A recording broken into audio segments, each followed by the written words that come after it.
این داستان کفش ملی. کفش ملی تولید کننده کفش در ایران است که در سال 1336 توسط محمد رحیم متقی ایروانی تأسیس شد.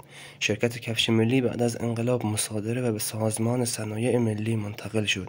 شرکت قبل از آن جزو بنگاه صنعتی ملی بود. کفش ملی در ابتدا پاپوش‌های لاستیکی معروف به گالش را در چهارراه گلوبندک تهران تولید می‌کرد و سپس به تولید کفش‌های چرمی روی آورد و اولین تولید ماشینی کفش در ایران را راه اندازی کرد. نبوغ، خلاقیت و پشتکار ایروانی به حدی بود که کفش ملی در مدت کمتر از 30 سال نه در ایران بلکه بخشی از بزرگ جهان و بزرگترین مرکز تولید کفش مبدل شد و توانست صادرات سنگینی به اقصانقاط عالم از جمله اروپا داشته باشد. شبکه فروشگاه‌های زنجیره‌ای کفش ملی هنوز هم بزرگترین شبکه فروش در ایران است، علیرغم همه فراز و نشیب‌ها و مشکلاتی که داشته است.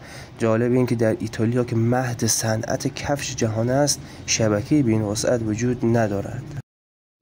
کفش ملی از معدود مراکز تولیدی کشورمان بود که با سرمایه‌گذاری در بخش سخت افزار و نرم افزار تولید ناب را در سرلوحه فعالیت خود قرار داد و حتی در دهه 40 سیستم‌های خود را مکانیزه کرده بود.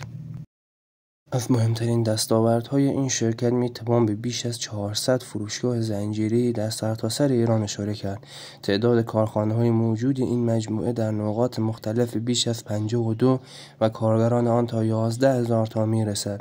این گستردگی منجر به صادرات کفش به اتحاد جماهیر شوروی، مجارستان، لهستان، رومانی و اروپای غربی شد. این شرکت به یکی از موفق‌ترین گروه‌های صنعتی ایران در قرن 20 میلادی تبدیل شد.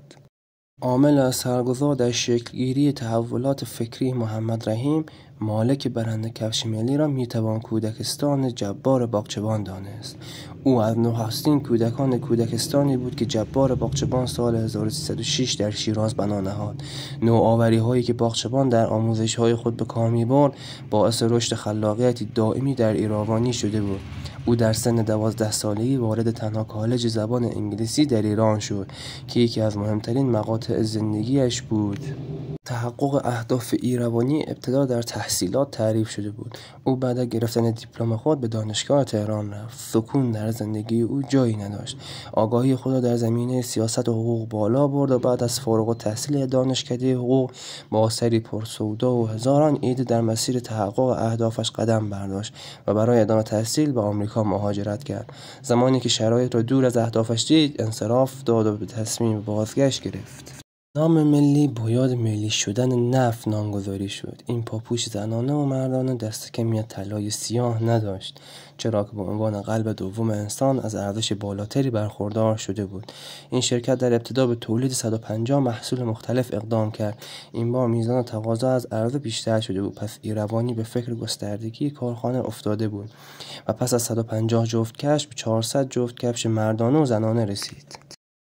در سال 50 ایروانی با زمین به مساحت 400,000 متر مربع فعالیت رسمی خود را در پارک صنعتی کفش ملی آغاز کرد. او در این زمین 400 واحد خانه سازمانی برای کارگران تأمین کرد تا هزینه اسکان و رفت آمد کاهش یابد.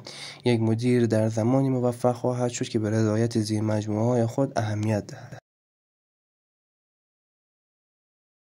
لحظه وداع محمد رحیم متقی ایروانی در کفش ملی تنها با مرگ او اتفاق افتاد. او در تمام لحظات عمرش معنی واقعی یک کارآفرین بود. اینجا با تمام وجود و بدون تردید دست از سرمایه‌گذاری برنداشت. سرانجام با 85 سال زندگی شرافتمندانه در 12 اسفند 84 در لندن چشم از جهان فرو بست.